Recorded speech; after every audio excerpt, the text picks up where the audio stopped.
میرا منہ نہ کھلوائیں. اگر میں نے یہاں پر وہ باتیں کر دی تو عمران خان نیازی تمہیں منہ دکھانے کا موقع نہیں ملے گا. بالکل منہ چھپاتے پھرو گے.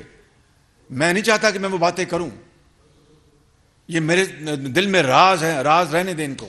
قومی راز ہے یہ. اب میں آتا ہوں آپ کے الزام کی طرف. یہ کیس فوجداری چلتا رہے گا, اپنا وہ انویسٹیگیشن ہوتی رہے گی. میں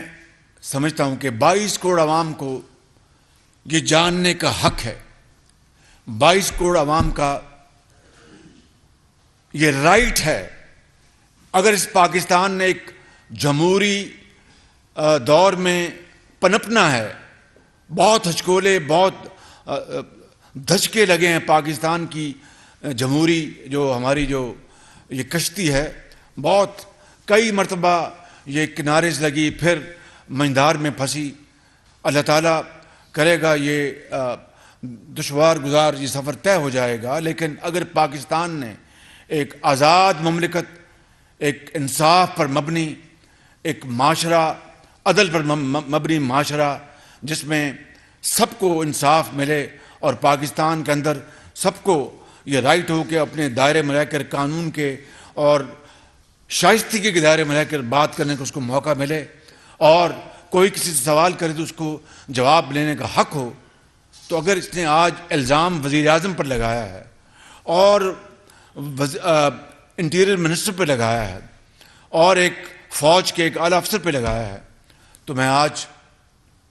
کہتا ہوں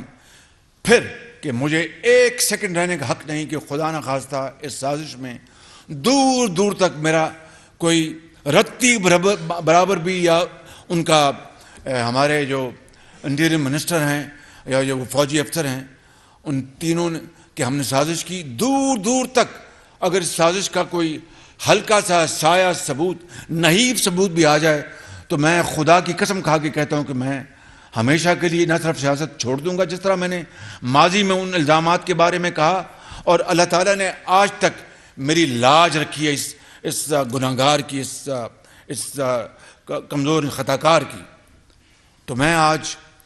سمجھتا ہوں کہ پاکستان کے وسیع تر مفاد کا یہ تقاضا ہے, پاکستان کے اندر جمہوریت کو قائم رکھنے کا یہ تقاضا ہے, پارلیمانی سیاست کا وجود برقرار رکھنے کا تقاضا ہے, عدل اور انصاف کے تقاضے پورے کرنے کا تقاضا ہے, عمران نیازی کے الزام کی پوری طرح شنوائی کا تقاضا ہے, اور دوسرے ان کے جو گروہ ہیں, ان کے جو ساتھی ہیں, ان کا مطالبہ اس کا بھی یہ تقاضا ہے, اور آئین اور قانون کا بھی تقاضا ہے کہ اس بارے فی الفور فیصلہ ہونا چاہیے, عدل اور انصاف کی بنیاد پر اور حقائق کی بنیاد پر. اس کا واحد ایک طریقہ ہے, یہ جو انویسٹیگیشن جو ہے چلتی رہے گی. میں آج سپریم کورٹ کے چیف جسٹس سے ملتمس ہوں کہ وہ فل کورٹ کا کمیشن بنائیں, فل کورٹ کا کمیشن بنائیں, جس میں انتہائی لائق احترام, قابل احترام تمام ججز جو ہیں,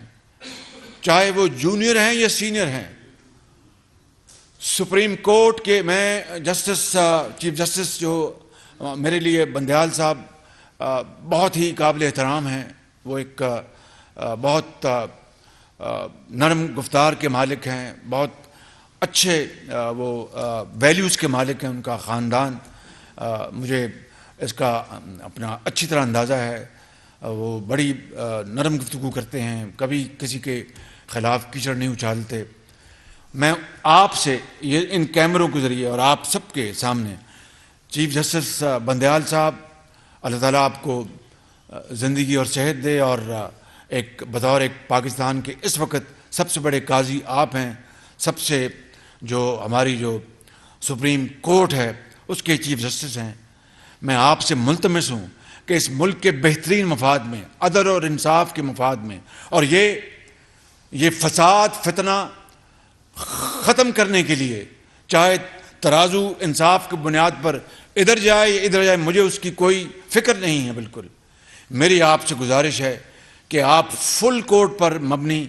کمیشن آپ تشکیل دیں. میں آپ کو انشاءاللہ فی الفور میں خط کے ذریعے آپ سے میں ان رائٹنگ میں آپ کو یہ درخواست کروں گا, اور مجھے امید ہے کہ میری اس درخواست کی پذیرائی ہوگی پاکستان کے بہترین مفاد میں, 22 کروڑ عوام کے مفاد میں. اور اگر آج آپ نے یہ میری اس درخواست کو منظور نہ فرمایا کہ فل کوٹ کے اوپر ایک کمیشن مرتب کیا جائے, تشکیل دیا جائے, تو پھر آنے والے وقتوں میں ہمیشہ کے لیے یہ سوال اٹھتے رہیں گے. یہ فتنہ, یہ سازش, یہ تبھی دفن ہوگی کہ حقائق سامنے آئیں گے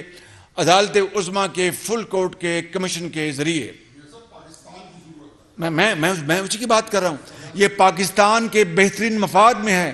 پاکستان کے چاروں صوبوں کی یکجہتی, اتحاد, پاکستان کا اپنا وجود, یہ اس کا تقاضا ہے کہ آپ مہربانی کر کے آپ خدارہ یہ فل کورٹ پر مبنی یہ کمیشن تشکیل دے دیں. کوئی زیادہ وقت نہیں لگے گا. سب جو آپ حکم دیں گے, فلاں کاغذ لاؤ, فلاں ثبوت لاؤ, فلاں پیش ہو. میں اگر ایک جو ٹرائل کورٹس میں بطور وزیر اعظم پیش ہوتا رہا ہوں تو وہ کیا تھا کہ قانون کا احترام اور قاضی کا احترام. جب آپ مجھے حکم کریں گے میں آپ کے پاس پیش ہوں گا, جس کو آپ طلب کریں گے وفاقی حکومت سے وہ پیش ہوگا, صوبوں سے آپ جن کو بلائیں گے وہ آئیں گے. لیکن پاکستان کا وجود, وہ لاکھوں شہید جنہوں نے پاکستان کے لیے یہ قربانیاں دی ہیں, وہ ان کی روحیں آپ سے مطالبہ کر رہی ہیں کہ اتنا بڑا الزام ہے جس نے پاکستان کی جڑوں کو ہلا دیا ہے. اگر اس الزام کی تہہ تک ہم نہ پہنچے,